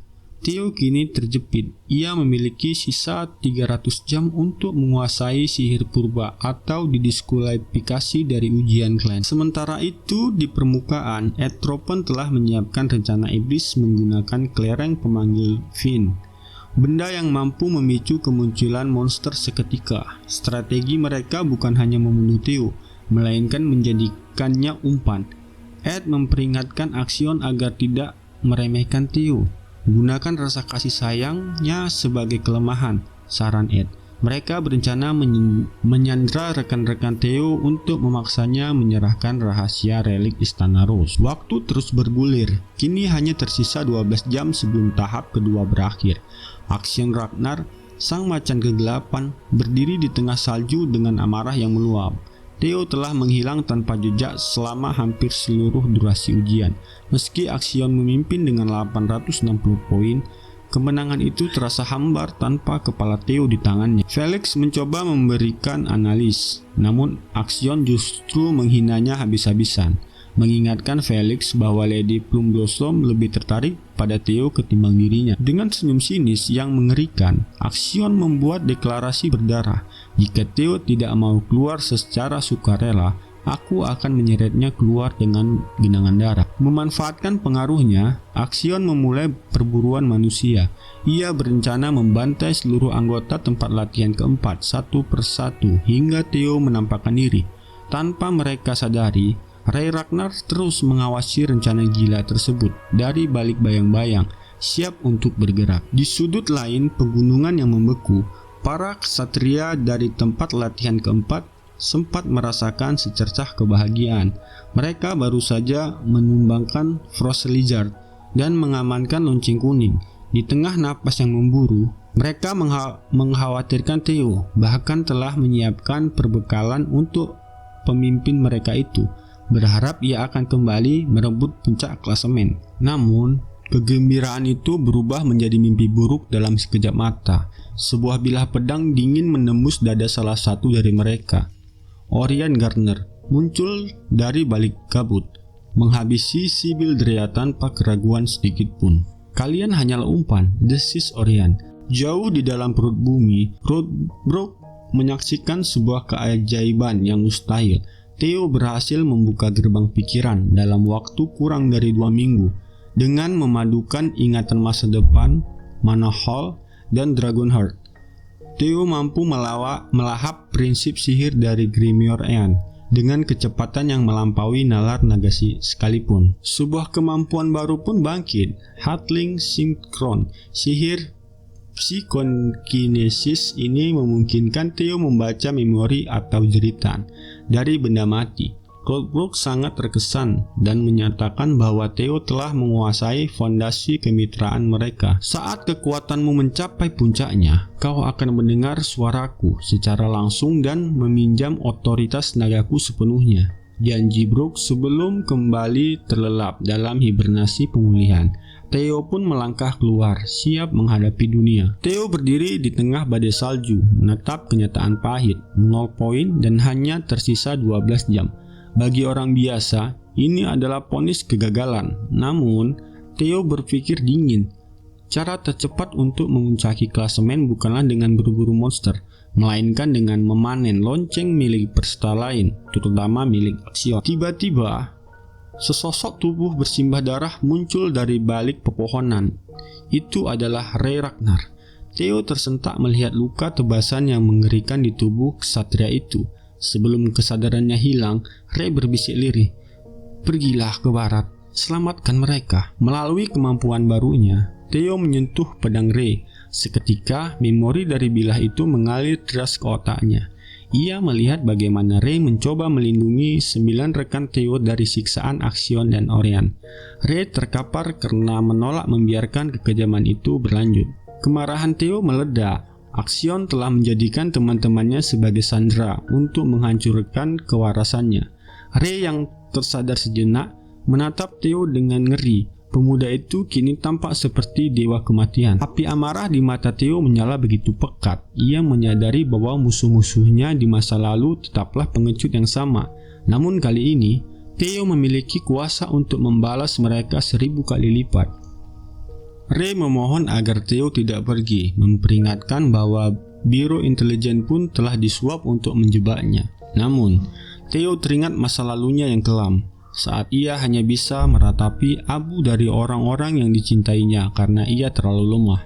"Aku tidak akan membiarkan mereka mati untuk kedua kalinya," tegas Theo dengan nada yang tak terbantahkan. Ia melesat pergi, meninggalkan Ray yang terpaku melihat tekad gila tersebut. Di kamp tawanan, suasana begitu mencekam. Para sandera dari tempat latihan keempat dipukuli tanpa ampun di bawah kaki Axion. Axion nyaris kehilangan kendali untuk menebas mereka, namun para pengawas CBI menahannya, membisikkan bahwa 4 pembunuh bayaran sedang dikirim untuk menghabisi Theo secara diam-diam. Tiba-tiba, sebuah bayangan membelah kabut salju. Theo tiba dengan tubuh yang mandi darah monster, tampak seperti iblis yang baru keluar dari neraka. Matanya langsung tertuju pada mayat kawan-kawannya yang tergeletak di salju. Ia mencengkeram gagang pedangnya. Axion menyeringai, mencoba bernegosiasi untuk informasi relik. Namun Theo justru melontarkan pertanyaan yang menghantam harga diri Axion. Theo terus menghujani Axion dengan provokasi, menyebutnya pengecut yang bersembunyi di balik sandera karena takut akan kekalahan telak. Darah Axion pun mendidih. Wajahnya merah padam dan ia mulai kehilangan kendali atas rencana pamannya. Provokasi Theo menjadi pukulan terakhir bagi kewarasan Axion. "Jika aku kalah, ambil nyawaku dan rahasiaku. Tapi jika aku menang, aku membawa pulang teman-temanku." Axion meledak dalam tawa gila. Ia melangkah maju, mengabaikan teriakan para pengawas. "Jangan ada yang ikut campur. Ini adalah tradisi duel Ragnar," teriaknya haus darah. Pertempuran pun pecah dengan dentuman yang membelah keheningan pegunungan. Axion melepaskan Heaven Dragon Sword, sebuah raungan pedang yang mematikan. Namun Theo menyambutnya dengan Triple Dragon Claw yang telah sempurna. Tebasan Theo membelah serangan Axion, memaksanya mundur dengan guncangan di sekujur tubuh. Orion yang menyaksikan dari jauh mulai gemetar. Ia menyadari bahwa orang yang mereka hadapi bukanlah lagi Theo si sampah, melainkan sosok yang jauh lebih mengerikan. Theo bergerak lincah seolah menari di antara kepingan salju. Dalam keputusasaannya, Axion melemparkan pedangnya dengan kecepatan penuh ke arah kepala Theo, sebuah teknik lemparan yang sangat familiar. Serangan ini memicu flashback menyakitkan. Di kehidupan sebelumnya, Theo tewas ditusuk oleh teknik yang persis seperti ini. Namun kali ini, Theo melakukan hal yang mustahil. Ia menangkap bilah pedang Axion dengan tangan kosong yang diperkuat mana. Darah segar mengalir dari telapak tangannya. Namun senyum Theo justru semakin lebar dan mengerikan. Di detik itulah, Semua potongan teka-teki jatuh di tempatnya. Theo akhirnya tahu siapa dalang di balik kehancuran keluarganya. Serangan terhadap Istana Rus di masa lalu dipimpin oleh klan Tropan, keluarga dari pihak ibu Axion. Theo menggenggam pedang Axion yang masih bersimbah darahnya sendiri. Kebencian murni membakar matanya. Hari ini bukan lagi soal ujian, hari ini adalah awal dari pembersihan bagi mereka yang menghancurkan masa depannya. Di antara barisan pengkhianat itu, hanya satu orang yang menguasai teknik lemparan pedang yang ganjil dan mematikan. Keraguan Theo kini menguap, berganti dengan bukti nyata yang terpampang di depan matanya. Dengan amarah yang meluap, Theo mencengkram bilah pedang yang tadi ia tangkap. Begitu dahsyat kekuatan genggamannya hingga senjata baja itu hancur berkeping-keping di tangannya. Axion terperangah. Theo bukan lagi pemuda lemah yang bisa diinjak-injak. Ia telah menjelma menjadi predator puncak yang siap melindungi kawan-kawannya dengan taruhan nyawa. Theo melemparkan potongan bilah itu kembali ke arah Axion. Meski Axion menghindar sambil mengejek teknik itu sebagai imitasi murahan, ia segera menyadari kengerian yang sesungguhnya. Udara di sekitar Theo membeku, digantikan oleh gelombang niat membunuh yang begitu masif, hingga mana di tempat itu bergejolak hebat. Sebelum Axion sempat bereaksi, Theo menghilang dalam sekejap dan muncul tepat di bawah dagunya, melepaskan serangan telak yang membuat sang macan kegelapan terpental jauh ke dalam salju. Keduanya bertarung dalam kecepatan yang melampaui batas pandang mata. Theo berhasil menyayat wajah Axion, terus memprovokasinya untuk mengeluarkan seluruh kekuatannya. Hanya segini kemampuan pewaris klan Tropan, ejek Theo dingin. Mereka bertukar tebasan maut dengan kekuatan setara, hingga pada satu momen krusial, Theo berhasil memukul lepas pedang dari genggaman Axion. Axion kini terbuka tanpa pertahanan. Theo mengincar perut musuhnya, bersiap memberikan serangan pamungkas. Namun, tepat sebelum pedang Theo menembus daging, sebuah interupsi tak terduga terjadi. Di sisi lain, Remington berhasil melacak jejak darah bersama Ulcus dan Erika. Ia merangsek maju. Remington dengan tegas menyatakan kebenciannya pada cara klan Ragnar yang menghalalkan segala cara. Ia berhasil meyakinkan Erika bahwa menolong Theo adalah investasi terbaik untuk masa depan mereka. Langkah mereka sempat dihadang oleh pasukan Scale Dragon Society di bawah komando Orion Garner. Namun Remington menerjang maju untuk menembus blokade tersebut. Saat Theo hampir menghabisi Axion, Liam Tropan, ksatria tingkat tinggi, mengintervensi. Liam menyerang Theo dengan serangkaian tebasan ganas, berniat melenyapkan anak ajaib. Ini demi mengamankan dominasi klan Tropan. Liam melompat ke udara, memusatkan seluruh mananya untuk satu serangan yang seharusnya mengakhiri hidup Theo. Namun, sebuah kejutan mengerikan terjadi. Bukan Theo yang tertusuk, melainkan Liam Tropan. Sebuah bilah pedang menembus punggung Liam hingga menonjol di dadanya. Pelakunya adalah Axion. Axion menatap dingin paman dan pengawalnya yang sekarat itu. "Kalian pikir aku akan kalah dari serangga ini?" raung Axion. Baginya, bantuan Liam adalah penghinaan mutlak terhadap harga dirinya. Theo berdiri di tengah kekacauan itu, menyadari bahwa Axion bukan sekedar jahat, ia telah kehilangan akal sehatnya sepenuhnya. Axion yang diracuni oleh delusi keagungan dari ibu dan pamannya sejak kecil, tidak mampu menerima kenyataan bahwa Theo lebih unggul. Ia menerjang dengan tebasan membabi buta, namun Theo melesat ke udara dengan kecepatan luar biasa. Serangan tebasan Theo mendarat telak, meruntuhkan sisa-sisa pertahanan Axion. Liam yang sekarat berteriak memerintahkan sisa pasukannya untuk membunuh Theo, namun Theo telah mencapai puncak kekuatannya. "Jika kau tidak mau menyerah, maka aku akan menghentikanmu dengan paksa," ucap Theo datar. Theo memanifestasikan aura naga biru yang agung. Untuk terakhir kalinya, ia melepaskan teknik pamungkas. Raungan naga membelah udara, dan dalam satu kilatan cahaya, serangan itu menembus Axion tanpa ampun. Kepala Axion terpisah dari tubuhnya, jatuh menghantam salju yang kini merah pekat. Dendam dari kehidupan masa lalu Theo akhirnya terbayar lunas. Liam menatap ngeri jasad tuan mudanya. Dengan sisa tenaga, Ia memerintahkan Satria yang tersisa untuk menghabisi Theo yang kini sudah terkuras habis staminanya dan mananya. Namun, saat Theo bersiap untuk pertarungan terakhir yang mustahil, bala bantuan tiba. Remington, Hulkus, dan Erika muncul dari balik kabut. "Kami tidak bisa meninggalkan rekan dalam bahaya," ujar Remington dengan senyum tipis. Erika menyeringai kagum pada Theo, sementara Sibyl meski penuh luka berdiri tegak di samping mereka. Situasi berbalik. Para agen kini terdesak oleh aliansi baru yang kokoh melindungi Theo. Dalam keputusasaannya, Liam berniat melepaskan batu pemanggil monster tingkat 5 untuk melenyapkan semua saksi mata. Namun, sebelum kegilaan itu terjadi, sebuah pukulan telak menghantamnya. 3 pengawas dari faksi White Dragon dan Istana Plum Blossom tiba tepat waktu, mengepung sisa-sisa agen yang berkhianat. Kemenangan ini terasa pahit bagi Theo. Natasha mendekatinya dengan cemas, sementara teman-temannya dari tempat latihan nomor 4 menangis haru karena Theo mempertaruhkannya segalanya demi mereka. Jauh di pusat kekuasaan, Atropan terpaku mendengar kabar kematian Axion. Di ruang dewan, suasana menjadi hening mencekam. Rencana besar yang disusun selama bertahun-tahun kini hancur berkeping-keping. Era dominasi Tropen mulai runtuh di tangan seorang pemuda yang selama ini mereka rendahkan. Upacara kebangkitan Roderick kedua berakhir. Faro Ragnar, sang naga Ascendant, turun langsung untuk menutup upacara, sebuah kejadian yang sangat jarang terjadi. Di 87 kandidat, hanya 45 yang lolos. Talenta tahun ini adalah yang terbaik dalam sejarah. Suara Faro bergaung berat. Ia menatap para peserta yang selamat satu persatu dengan kebijaksanaan kuno di matanya. "Mulai saat ini, banggalah.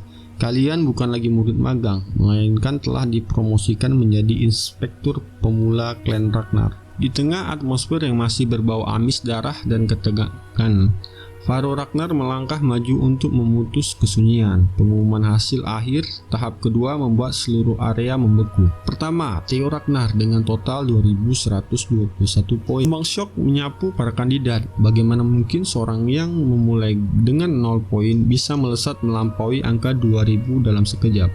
Mereka tidak menyadari bahwa poin tersebut adalah akumulasi dari jarahan lonceng milik Axion, sang predator yang kini telah binasa. Peringkat berikutnya menyusul Remington di posisi kedua, disusul oleh Erika, Ray, dan Hulkus. Faro kemudian mengungkapkan elemen tersembunyi dari ujian tersebut, metode pernapasan kesetaraan.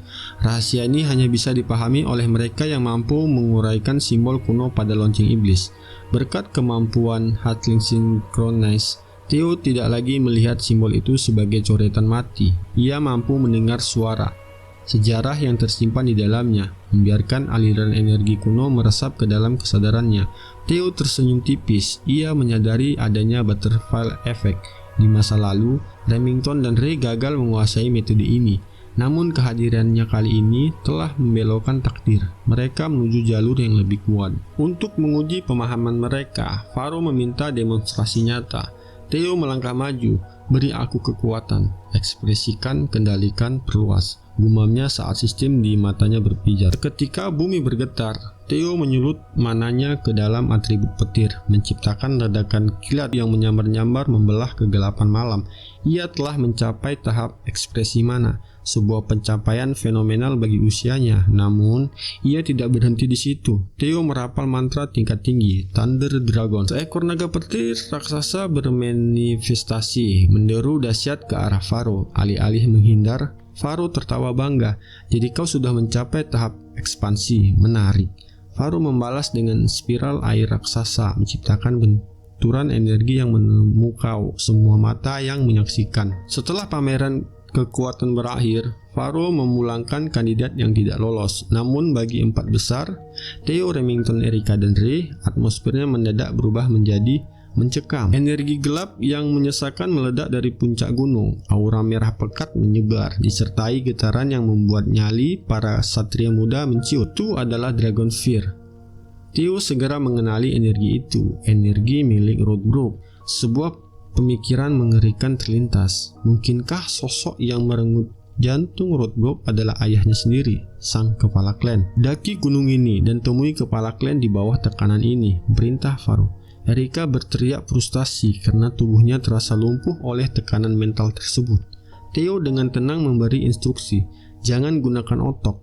Selaraskan panjang gelombang manamu, buatlah gelombang antifase untuk menetralisirnya. Di tengah perjuangan rekan-rekannya, Theo mulai berkonsentrasi. Aura biru pekat menyelimuti tubuhnya, menepis Dragon Fear seolah itu hanya angin sepoi-sepoi. Dengan suara dingin yang menggetarkan jiwa, Theo membuat pernyataan yang membungkam Remington dan Erika. Tentu saja aku bisa melakukannya. Akulah kepala klan berikutnya. Tanpa menoleh, Theo melangkah mantap mendaki gunung. Langkah kakinya yang tenang di tengah tekanan maut menunjukkan otoritas yang tak tergoyahkan. Faro Ragnar, sang naga Zenith, menatap punggung Theo dengan binar geli sekaligus bangga. Tak kusangka di hari tuaku, aku jadi ingin memiliki murid, gumam sang legenda. Sementara itu, di istana Camellia, Kersonen, sang pengrajin iblis, sedang dalam kondisi euforia yang liar. Sejak nama Theo meroket, bengkelnya dibanjiri pesanan senjata dan jirah. Emas akan mengalir seperti sungai ke kantong kita, serunya sambil memeluk putrinya Cecilia. Namun, Cecilia tidak sepenuhnya berbagi kegembiraan itu. Di balik senyum lembutnya, tersimpan kecemasan yang mendalam. Ia merasa tidak berdaya hanya menonton Theo bertarung di garis depan. Tiba-tiba, sebuah ide revolusioner menyambar pikirannya. Tatapannya menajam. "Ibu," potong Cecilia. "Pernahkah ibu berpikir untuk menciptakan sebuah lengan prostetik?" Di dataran tinggi yang tersapu badai, Kyle, kepala klan yang perkasa, duduk tenang di tengah makam pedang. Ribuan pedang yang tertancap sebagai monumen atas musuh-musuh yang telah ia tumbangkan. Seekor gagak hitam hinggap di bahunya, membisikkan laporan tentang kemajuan Theo. Kyle tertawa kecil, menyentuh gagang pedang tua di sampingnya. Tatapannya yang semula santai berubah menjadi sedingin es, setajam mata pedang yang mengelilinginya. Bahkan jika putraku adalah seorang regresor, kalimat Clay menggantung berat di udara. Rahasia terbesar Theo yang ia simpan rapat-rapat ternyata sudah berada di bawah pengamatan sang ayah sejak awal. Kyle tidak hanya sekedar memperhatikan, ia tahu bahwa putranya telah menantang hukum waktu itu sendiri. "Kau akhirnya sampai, putraku," ucap Kyle. Kalimat itu bukan sebuah sapaan hangat, melainkan deklarasi perang yang menggetarkan udara. Theo berdiri dengan napas yang memburu. Di puncak gunung ini, oksigen seolah sirna, digantikan oleh mana merah yang mendidih tubuhnya dengan gravitasi yang luar biasa. Perjalanan yang seharusnya hanya 1 jam terpaksa ia tempuh selama 4 jam penuh penderitaan. Di hadapannya, ribuan bilah pedang mencuat dari tanah, menyerupai nisan-nisan bisu di bawah langit yang kelam. "Kam bagi mereka yang pernah kalah melawanku," ucap Kyle tajam. Menjadi kepala klan berarti berdiri dalam kesendirian abadi, melawan ancaman tanpa akhir. Kau tidak boleh berharap pada siapapun. "Apakah kau merasa layak mengklaim tahta berdarah ini?" jawab Theo singkat. Suaranya datar, namun mengandung keyakinan yang tak tergoyahkan. Ayahnya mendengus remeh. Seketika udara retak. Roh-roh biru mengerikan manifestasi kebencian ribuan orang yang telah dibantai Kyle muncul dan meratap. Mereka menghujani Theo dengan kutukan yang terasa seperti serangan fisik. Di tengah badai kebencian itu, Theo tetap tegak. Ia menyatakan tujuannya, membalas dendam masa lalu, merebut tahta, dan mengakhiri siklus pertempuran terkutuk ini. Menghunuskan pedangnya, ia tahu kata-kata tidak akan pernah cukup bagi pria seperti ayahnya. "Aku akan menjawabmu dengan bilah pedang." Bibir Kyle melengkung membentuk seringai haus darah. "Baiklah, kalau begitu," katanya. Detik itu juga, Kyle berhenti memandang Theo sebagai anak. Theo adalah musuh. Sebelum Theo sempat mengayunkan senjata, sebuah serangan tak kasat mata menghantam jiwanya. "Apakah aku mati?" Pandangan Theo mengabur. Kyle baru saja melepaskan Hard Sword, tank mental tingkat tinggi yang menghancurkan eksistensi lawan dari dalam. Kyle menatap Theo dengan dingin. "Hanya kehendak baja yang bisa selamat dari tank ini," gumamnya. "Jika tekadmu serapuh itu, Lebih baik kau mati di sini sebagai jiwa yang tersesat. Kesadaran Theo tenggelam dalam kehampaan. Anehnya, ia merasa damai. Ia meninjau kembali ingatannya, regresinya, penjarahan harta, hingga kematian Axion. Ia merasa perjalanannya kali ini sudah cukup memuaskan dan siap membiarkan dirinya larut dalam ketiadaan. Namun, suara parau Rodbrok menggelegar, menghancurkan kedamaian palsu itu. Bangun bodoh, jika kau hanya ingin merengek, lebih baik aku melahapmu sejak tadi. Sebuah percikan api muncul di dada Theo, tumbuh menjadi pijar yang membakar nadinya. Janji-janji yang belum ia tepati menariknya kembali dari maut. Aku tidak bisa berakhir di sini, raung Theo. Dengan insting murni, pedangnya membelah kegelapan menjadi fragmen-fragmen tak tersisa. Dunia kembali terbentuk. Theo menerjang maju dengan pedang bersinar biru terang. Ken menurunkan senjatanya. Ada nada bangga yang terselip dalam suaranya yang tajam. Kau lulus.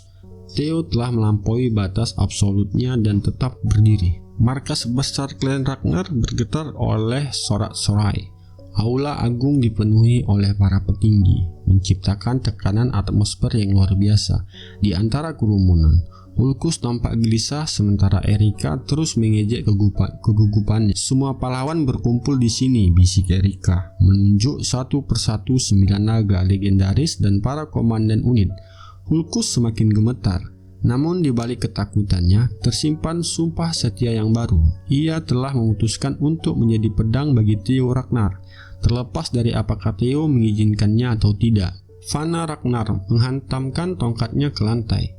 Upacara penobatan dimulai. Lulusan terbaik tahun ini adalah Theo Ragnar. Nama Theo bergema menggetarkan dinding aula. Tuan Muda Theo bukan lagi sebuah ejekan rasis bagi anak haram, melainkan gelar kehormatan yang sah. Theo melangkah maju dengan ketenangan seorang raja. Evelyn menatapnya dari jauh dengan binar harapan, meski ia ragu apakah Theo akan memilih bergabung dengan unitnya. Namun, sebuah bayangan dingin memotong pidato Fana. Ed Propan, sang naga langit, melangkah maju. Suasana mendadak beku. Semua orang mengira ia akan menuntut balas atas kematian Axion. Namun, Ed justru tersenyum licik dan mengulurkan tangan. Aku menawarkanmu posisi sebagai wakil direktur di Biro Intelijen Pusat. Tawaran itu mengguncang aula. Di saat yang sama, sistem Theo memberikan notifikasi. Quest selesai. Theo mengaktifkan status pengamatan pada Ed. Ia melihat bakat tersembunyi pria itu, serigala berbulu domba. Ed sama sekali tidak peduli pada keponakannya yang mati. Ia hanya ingin menjadikan Theo pion untuk mengungkap rahasia relik naga purba. Theo menyeringai tipis. Kau mengincarku, Tropen. Aku akan memastikan kau tidak mendapatkan apa-apa selain kehancuranmu sendiri. Apa maksud dari semua ini? Bentak Julius Ragnar, direktur pusat. Ia berdiri menghalangi Ed dengan wajah merah padam. Ed tetap tenang dan senyum palsunya. Aku hanya merekrut talenta berbakat. Apakah ada masalah, Julius? Jangan menghina kami. Ini jelas upaya busukmu untuk membalas dendam. Ed terkekeh rendah, suara yang mengirimkan getaran dingin ke seluruh ruangan. Kau salah besar, Julius. Ini murni bisnis. Ucapnya tanpa mengalihkan pandangan dari Theo, seolah sedang menatap mangsa paling berharga yang pernah ia temukan. Sebelum kericuhan pecah, Fana menengahi dengan wibawa. Theo Ragnar, apakah kau sudah menentukan pilihanmu? Tanya Fana. Belum, jawab Theo dengan suara yang membelah keheningan. Aku ingin mendengar apa yang kalian tawarkan untuk masa depanku. Penawaran pertama datang dengan dahsyat. Osa Ragnar melangkah maju. Aku tidak hanya menawarkan ilmu, aku akan mengangkatmu sebagai junior Lord Istana Plum Blossom. Deklarasi ini mengguncang aula. Theo kini diakui sebagai putra angkat sekaligus pewaris sah salah satu naga. Lama, atmosfer aula merosot ke titik beku. Robert Ragnar, naga hitam, pemimpin Black Snow, turun dengan topeng hitamnya yang ikonik. Bergabunglah denganku, aku akan memberimu pangkat Moon Snow. Ucapnya dingin, sebuah posisi bayangan dengan kekuatan hampir mutlak. Dengan kekuatan tambahan dari Faru untuk Zenith Academy, 4 dari 9 naga telah memberikan penawaran emas. Namun, Julius Ragnar dari kavaleri naga berjirah putih mengambil pendekatan berbeda. Aku tidak menawarkan pangkat atau kemudahan, aku hanya menjanjikan medan perang untuk pertumbuhanmu. Kehormatan harus kau rebut sendiri. Saat Theo bersiap menjawab, sebuah suara mistis yang menggetarkan Sukma menghentikan nafasnya. Kau adalah seorang regresor, bukan? Theo mematung di atas tahta. Duduk Hilda, mantan pemimpin klan yang legendaris. Aktingmu luar biasa, Theo. Tapi jangan terkejut, karena aku pun seorang regresor, bisik Hilda dengan seringai sinis. Dunia seolah runtuh bagi Theo. Hilda mengungkapkan bahwa siklus regresinya sendiri telah berakhir. Ia juga memperingatkan bahwa Kyle sangat membenci para regresor. Teka-teki ujian, pedang hati, ayahnya kini mulai masuk akal. Apakah ayahnya coba membunuhnya karena tahu ia membawa memori masa depan? Dan benarkah ayahnya merenggut jantung Rodbrok untuk memutus rantai waktu? Datanglah padaku jika kau ingin tahu kebenaran tentang kutukan ini, ujar Hilda penuh misteri. Theo telah membulatkan tekad, perpisahan pun tak terelakkan. Remington memilih Zenith Academy untuk mengasah kekuatannya, sementara Ray kembali ke istana Daffodil. Persahabatan mereka di kehidupan ini telah menghapus pengkhianatan di masa lalu. Kini mereka adalah rival yang saling menghormati. Theo menjatuhkan pilihannya pada unit paling terhormat, Kavaleri Naga Berjira Putih. Di sana, ia disambut oleh Hulkus dan Erika yang ternyata berada di unit yang sama. Saat diminta menyatakan ambisinya oleh komandan unit, Theo tidak ragu sedikit pun. Dalam 5 tahun, akulah yang akan menjadi komandan Kavaleri Naga ini. Gelak tawa bangga menyambut keberanian itu. Tak lama kemudian, langit dipenuhi bayangan sayap naga.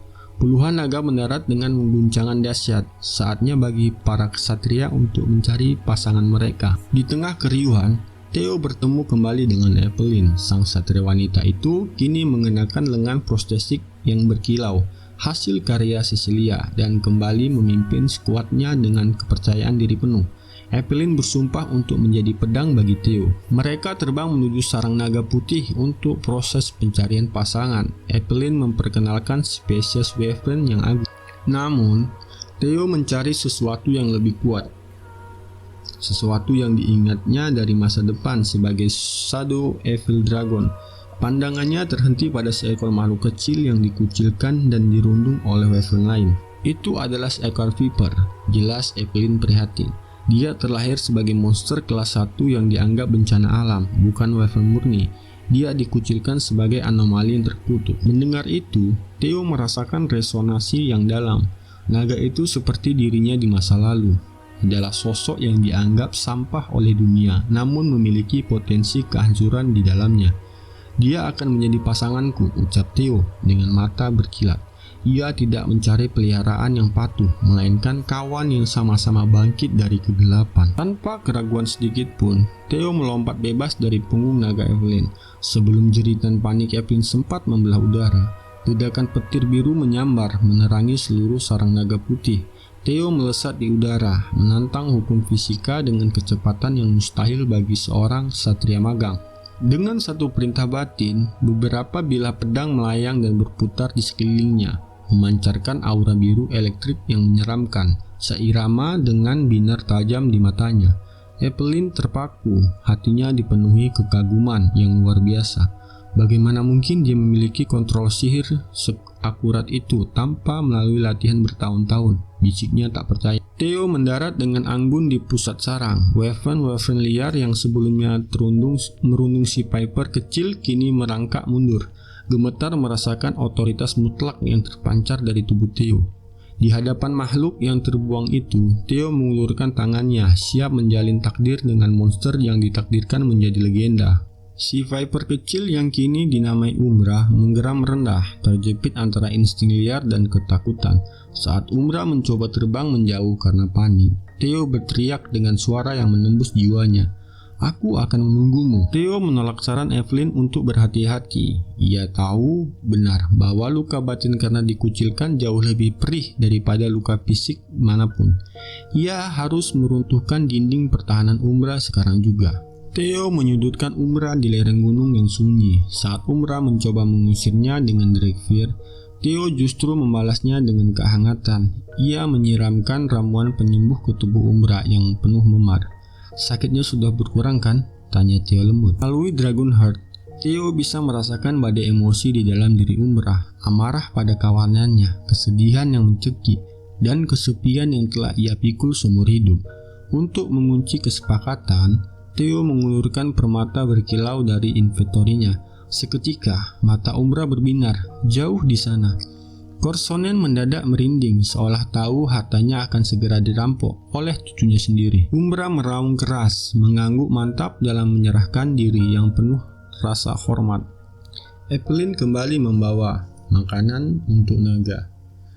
Theo sudah duduk nyaman di atas punggung Umbra yang liar. Bagaimana mungkin naga antisosial itu membiarkan seseorang menyentuhnya, seru Evelyn terpana. Tali kendali, Theo dan Umbra melesat mulus ke angkasa. Di tengah kebebasan itu, Theo merenung.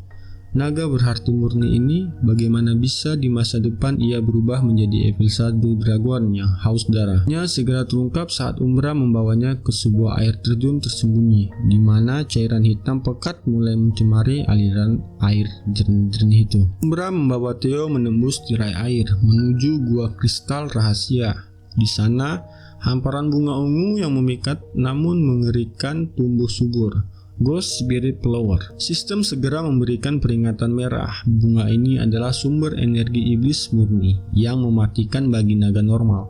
Namun untuk mengubah mereka menjadi monster iblis,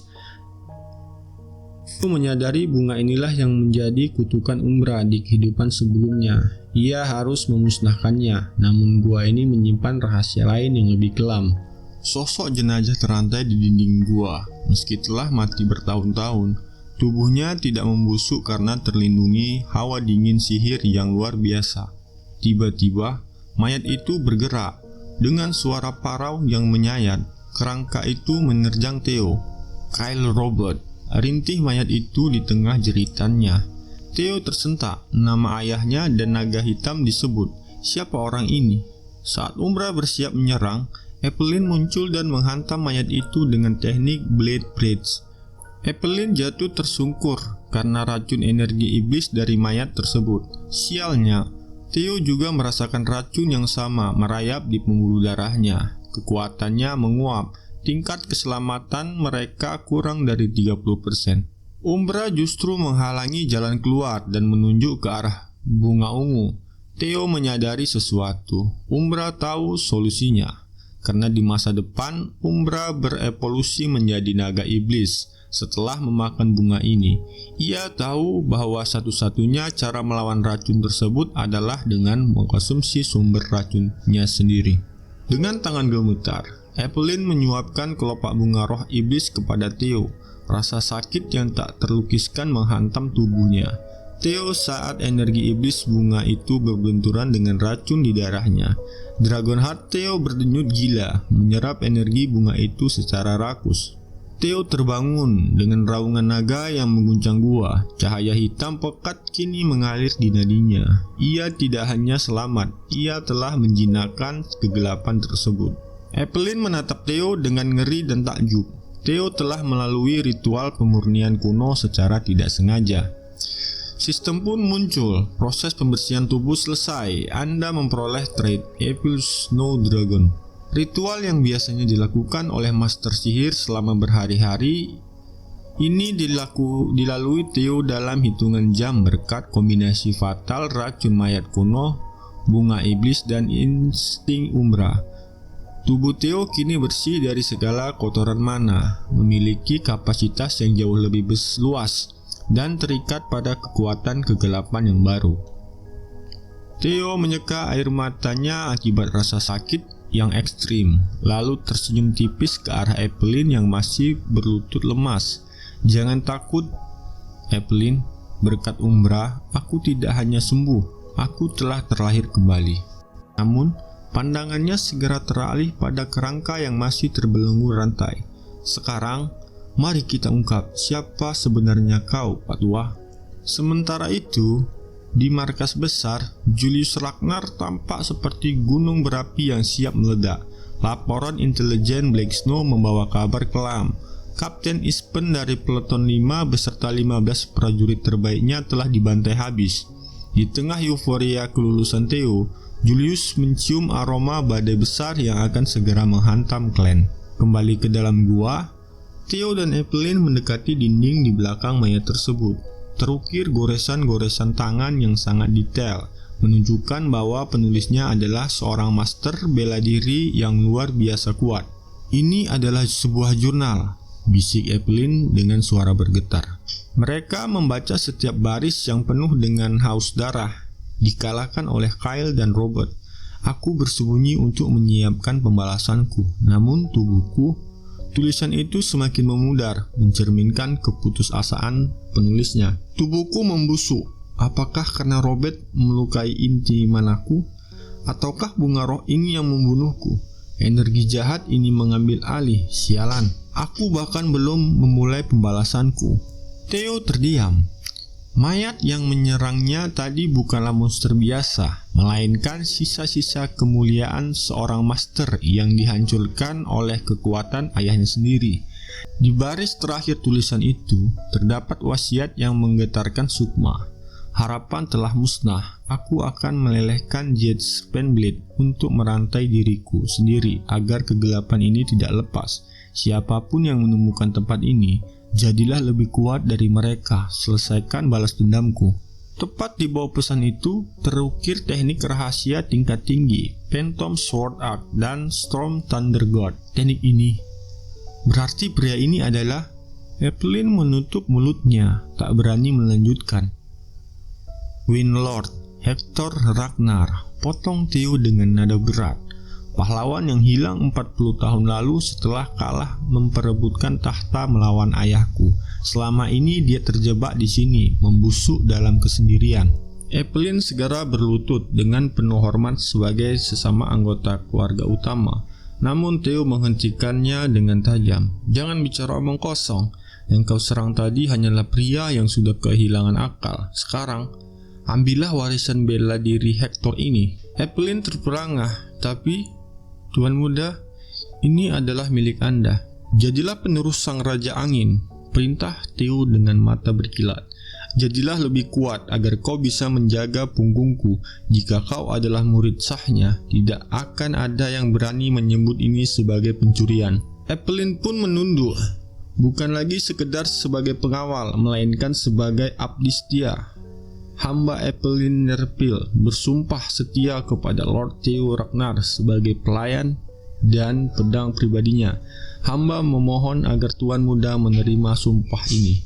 Di area latihan, Pulkus sedang memamerkan kekuatannya dengan sombong. Namun tawanya terhenti seketika saat melihat Theo mendekat dengan seekor naga yang sangat ditakuti. Itu Umbra, bisik para tentara baru dengan ngeri. Bagaimana bisa dia menjinakkan naga liar yang dikutuk itu? Theo menyadari atmosfer markas berubah mencekam. Tak lama kemudian, Julius muncul dengan wajah yang sangat gelap. Suaranya menggelegar. Maafkan aku, meski kalian baru saja bergabung, kalian semua akan segera dikirim ke benteng Blanki. Theo pun tersentak. Ingatannya melesat ke masa lalu. Benteng Blanki adalah tempat di mana Merchant Guild Sarah disandra, sekaligus lokasi di mana Etropen merencanakan pencurian pedang legendaris Balong, sang pembantai naga, untuk memicu pemberontakan. Pelaton 5, Kapten Ispen dan pasukannya dinyatakan gugur, ucap Julius dengan tinju yang memutih. Ispen adalah satria paling senior. Jika dia tumbang, berarti musuh yang mereka hadapi bukanlah sembarang bandit. Theo berkeringat dingin. Apakah regresiku telah mempercepat bencana ini? Pikirnya cemas. Julius menunjuk Evelyn sebagai pemimpin regu untuk menggantikan Peleton 5. Mereka hanya diberi waktu 3 hari sebelum diberangkatkan. Di tengah kebingungan itu, sebuah jendela sistem transparan muncul di hadapan Theo. 3 hari kemudian, mereka tiba di depan benteng Blanki yang perkasa. Udara sangat dingin hingga napas mereka membeku. Bentuk bulan malam ini terasa sangat aneh, gumam seorang prajurit. Tiba-tiba, menara pengawas meledak dalam sihir hitam yang dahsyat sebelum penjaga sampai memberi peringatan penuh. Semuanya serang, lemparkan bom, teriak Evelyn dengan amarah membara. Raungan naga bersahutan dengan dentuman ledakan yang mengguncang bumi. Salju yang suci kini ternoda oleh darah yang memerah. Di tengah kobaran api yang melahap gerbang benteng, Theo mencabut pedangnya, siap menghadapi konspirasi gelap yang telah menanti di dalam kegelapan benteng tersebut. Di sudut tergelap benteng, seorang prajurit musuh menyeringai puas sembari menyeka keringat dingin. Hampir saja, jika aku terlambat semenit, aku pasti sudah menjadi abu, gumamnya dengan nada jemawa. Tugasku selesai, benda ini akan mengubah segalanya. Langkah kakinya terhenti seketika. Dari balik kegelapan muncul sesosok figur berjubah gelap dengan mata merah yang menyala bara api. Barangnya? Tanya sosok itu, suaranya rendah dan mengandung otoritas yang mematikan. Ini tuan, jawab prajurit itu gemetar, menyerahkan sebuah paket panjang yang terbungkus sangat rapi. Bagus, rencana tahap selanjutnya dimulai. Perintah sang sosok misterius, suara dinginnya bergema di tengah padang salju, menandai dimulainya babak baru yang lebih berdarah. Benteng kelas sepenuhnya berada di bawah kendali kita, lapor Theo saat sisa-sisa api bertempuran mulai mereda. Terlalu mudah, saut Evelyn. Theo terdiam, menggunakan kekuatan Hatchling Synchro. Ia mencoba menyelami sisa-sisa memori prajurit musuh yang ia kalahkan. Aneh sekali, prajurit ini tahu balong telah dicuri. Tapi bahkan komandan mereka tidak tahu di mana lokasi pedang itu sekarang. Apa aku telah melewatkan sebuah variabel kunci? Batin Theo cemas. Safford menyela kegelisahan Theo dengan tawa sinis. Yah, sehebat apapun julukan Flash Tigermu, pemula tetaplah pemula. Bilang saja kau gugup menghadapi misi pertamamu. Aku hanya ingin segera mandi. Bau mesiu ini mulai memuakkan. Namun, di balik sikap tenangnya, indera Theo tetap tegang. Ia tahu bahwa kemudahan ini hanyalah ketenangan sebelum badai besar menghantam.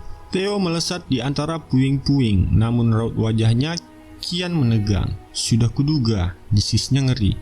Apa maksudmu, Theo? Seru Aaron panik. Matanya mengikuti arah pandang Theo dan membelalak saat melihat puluhan barel peledak tinggi tertumpuk rapi di setiap fondasi utama.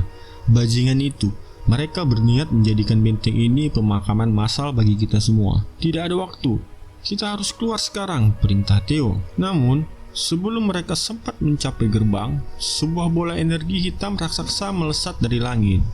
Boom! Ledakan dahsyat menghantam benteng, menciptakan gelombang tekanan yang menyesakkan paru-paru. Di kejauhan, sosok figur dingin memerintahkan dengan suara robotik. Isi ulang meriam, jangan biarkan satu jiwa pun lolos dari puing-puing itu. Di sebuah ruangan mewah yang terisolasi dari kekacauan di luar, seorang wanita bernama Amil mendekap sebuah bayi di pelukannya.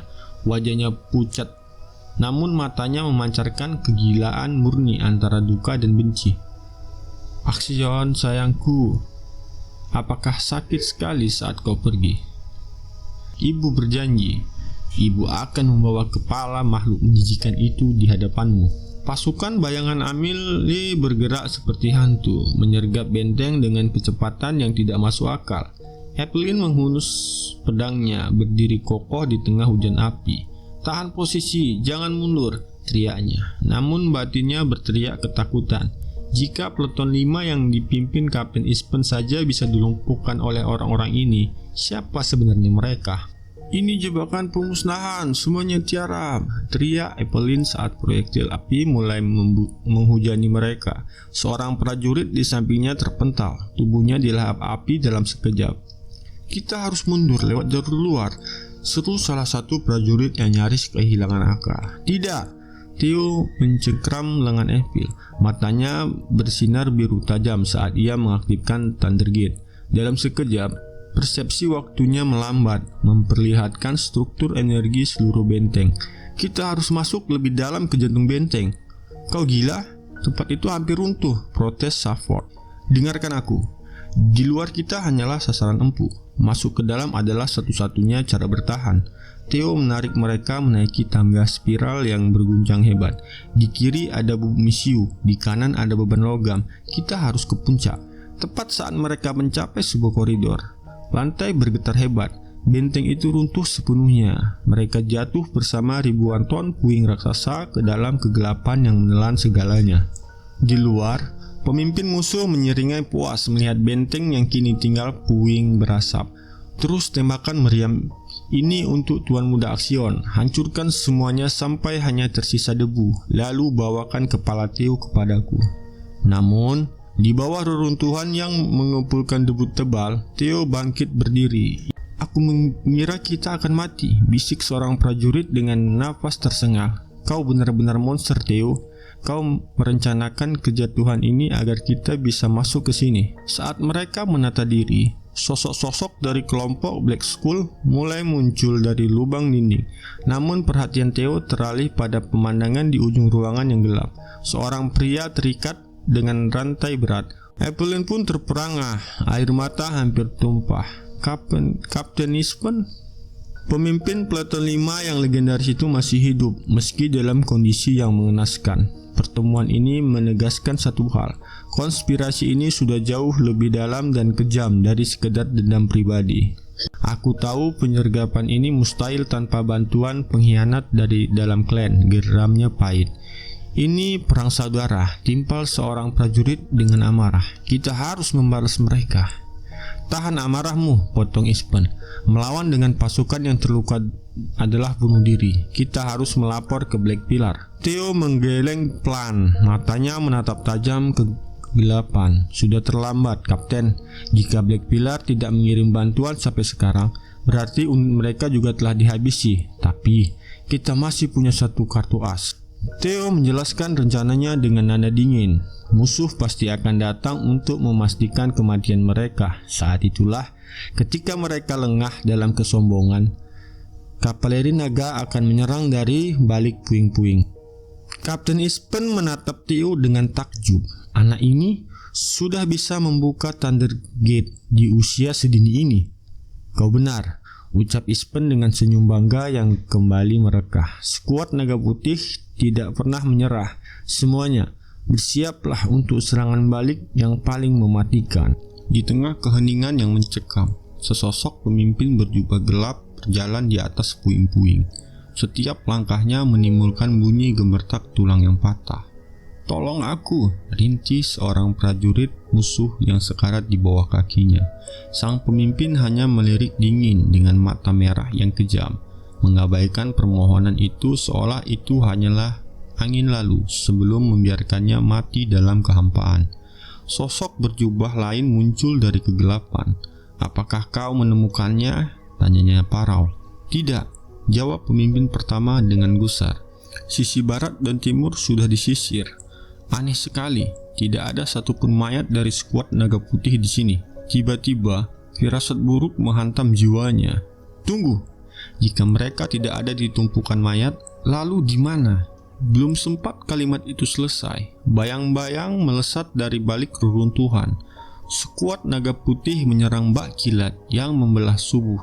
Pedang perak mereka berkilat, memanen nyawa dalam tarian kematian yang dipimpin oleh Evelyn dengan presisi mematikan. Ini jebakan, skuad naga putih masih hidup, teriak pemimpin musuh saat barisan depannya mulai tumbang. Theo, yang diperkuat oleh resonansi Thunder Gate, melesat seperti hantu biru. Aku sungguh berharap pelakunya bukan biru intelijen, ujar Evelyn sambil menangkis serangan balik. Namun, bagi Ragnar, pengkhianatan hanya dibayar dengan satu koin kematian. Theo menyeringit. Tiba-tiba kilatan cahaya merah yang menyakitkan mata meledak dari tubuh para prajurit musuh. Udara mendadak menjadi berat dan berbau amis belerang. Black Flow Expression, seru Theo ngeri. Mereka membakar paksa seluruh energi kehidupan mereka. Para musuh kini bersinar dengan aura iblis, menerjang tanpa rasa takut sebagai bom manusia yang siap meledak bersama lawan mereka. Lari, Theo, menjauhlah. teriak seorang kawan yang terluka. Namun, Theo tidak bergeming, matanya melalak. Bukan karena takut, melainkan karena kegembiraan liar. Ia telah menunggu momen ini untuk menguji batas kekuatannya yang baru. "Kalian keparat, beraninya kalian mencoba menyeretku," raung Theo. Suaranya adalah perpaduan antara kemarahan murni dan otoritas absolut. Di tengah kepungan bom manusia, Theo melepaskan teknik pamungkasnya, Dragon's Claw. Udara terkoyak saat gelombang energi destruktif menyapu medan perang. Tubuhnya memercikan listrik biru pekat. Gerakannya menjadi kabur melampaui batas penglihatan manusia. Erika dan Evelyn hanya bisa terpaku. Ledakan backflow yang seharusnya menghancurkan segalanya justru dipadamkan secara paksa oleh tekanan mana Theo yang luar biasa. Musuh-musuh itu tumbang seperti pohon yang ditebas habis sebelum sempat meledakkan diri. Pemimpin musuh yang tersisa merengsek maju dengan kebencian gila. "Theo, aku akan membawamu ke neraka." Ia berniat meledakkan pusat kekuatannya tepat di depan wajah Theo. "Tidak!" teriak Evelyn. Tanpa ragu, ia memicu teknik pusaran badai petir.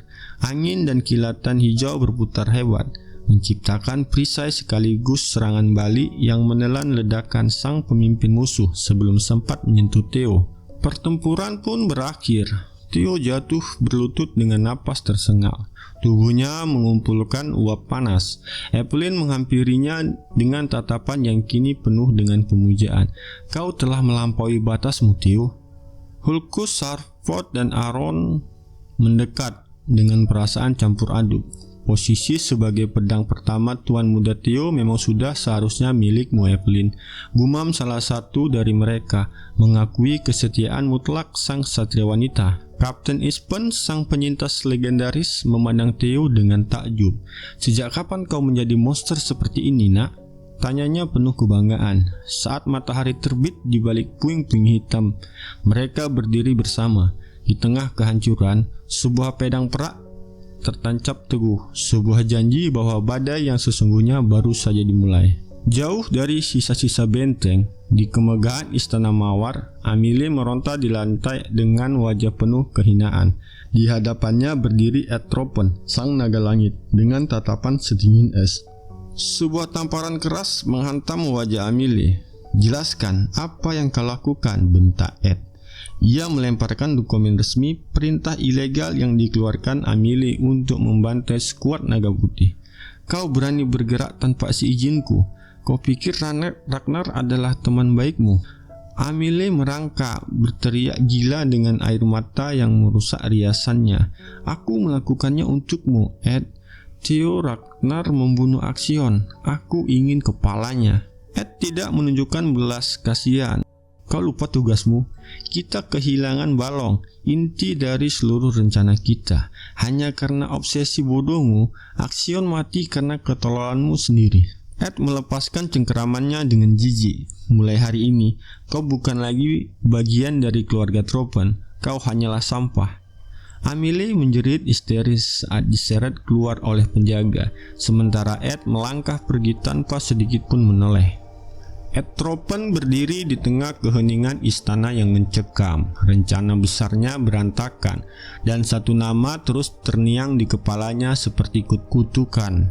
Theo Ragnar. Ia bersumpah akan menghabisi bocah itu dengan tangannya sendiri.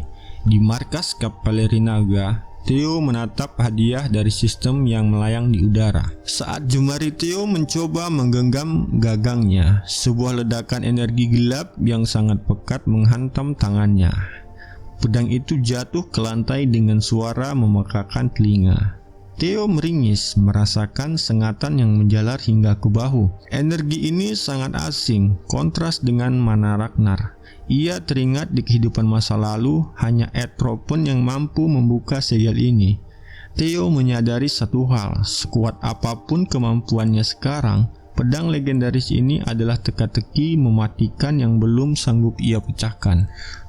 Evelyn datang membawa pesan bahwa Komandan Julius ingin menemuinya. Di ruang kerja sang komandan, suasana tampak lebih lega. Julius sangat bersyukur Kapten Ispen berhasil pulang hidup-hidup dari neraka Benteng Blangkit. Namun, Suasana berubah haru saat Ispen menyatakan niatnya untuk meletakkan jabatannya. Aku telah kehilangan nagaku dan kini kakiku. Tubuh tua ini sudah mencapai batas absolutnya, ucap Ispen tenang. Ia memilih untuk menghabiskan sisa usianya di kampung halaman, menjadi saksi bisu bagi kawan-kawannya yang telah gugur. Sebelum melangkah keluar, Ispen membisikkan satu informasi krusial kepada Julius. Anak itu, dia sudah membuka Thunder Gate. Julius pun tersentak, matanya membelalak tak percaya. Di usia semuda itu, Ispen menjelaskan dengan perumpamaan sebuah wadah. Bakat Theo bukan sekedar bawaan lahir. Rasanya seolah dia memaksa pintu takdir terbuka dengan kemauan yang luar biasa besar. Sekarang, wadah potensinya telah berkembang jauh melampaui kemampuan yang ia miliki saat ini. Julius menyeringai lebar, sebuah ambisi baru berkilat di matanya. Kalau begitu, tugas kita jelas. Kita harus mengisi wadah raksasa itu dengan ilmu dan pengalaman yang setimpal. Di lapangan latihan yang diselimuti salju, Julius menghampiri Theo. Setelah memuji keberhasilan misi sebelumnya, Julius langsung menantang batas kemampuan Theo. Sampai di mana tingkat ilmu pedangmu, Theo? Saya hanya mencoba meniru teknik pedang keluarga utama Ragnar, jawab Theo rendah hati. Julius tertawa kecil. Semua orang berkata begitu. Tanpa peringatan, Julius mengangkat pedang latihan besarnya. Dalam sekejap, realitas di sekitar Theo hancur berkeping-keping. Dunia menghilang, digantikan oleh pusaran energi merah yang liar dan pecahan kristal ruby yang melayang tajam. Theo pun tertegun.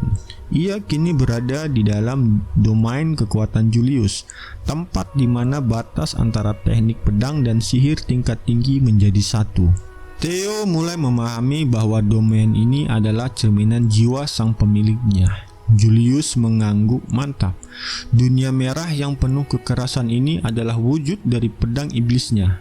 Sang komandan mengambil kuda-kuda rendah yang kokoh, melepaskan mana yang menghancurkan ruang merah tersebut dengan setiap tebasan. Apa yang kau lihat dari gaya bertarung naga iblis tadi? Tanya Julius. Sangat kuat, seolah mampu menghancurkan apapun yang menghalangi jalannya, jawab Theo jujur. Itulah esensi iblis, jelas Julius. Langsung, lugas, dan menembus segalanya. Ini adalah jalan lurus menuju kekuatan mutlak.